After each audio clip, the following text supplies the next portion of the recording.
You know those cash counters that you see at like the bank? You know, they can put like a stack of money and it's like, "Durr," and it pulls it through and it says, these are, you know, of these bills, or these are 30 of these bills, or whatever. Like, you can sort it into all kinds of things.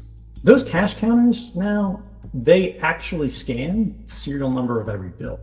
And they keep a database of every serial of every bill that they scan, even when they're going by, like, you know, 130 seconds.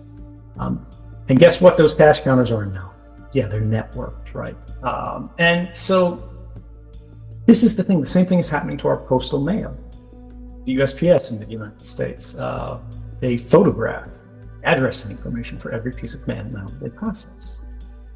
And these are just the challenges that we face, right? They see it as metadata.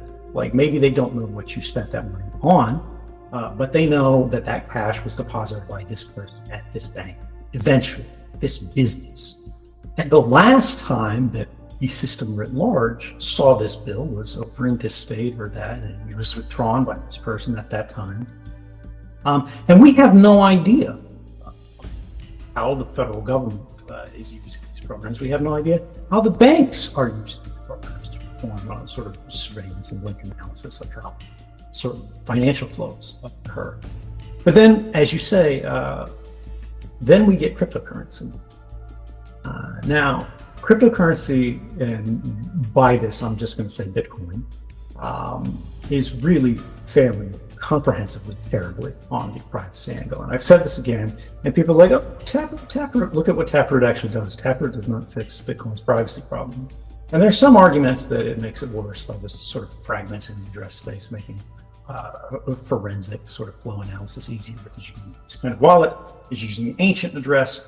They sent a payment to this new person with a new form of address, right? But the change address went back to the old one. So even though there's one input, two outputs, you can tell one was a payment and one was a sort of a refund or change event. Shouldn't be like that. There's no reason for it to happen. We see so many different privacy clones. Zcash, I have said repeatedly, really does the best in this space with their shielded transactions. The criticism is that, like, these system transactions don't occur by default, which is valid. In my opinion, they should happen by default. There are other cryptocurrencies like Monero, privacy code, which is having a lot of trouble being listed on exchanges broadly, which has sort of privacy by default, but it's a lower measure of privacy. They're just playing a shell game.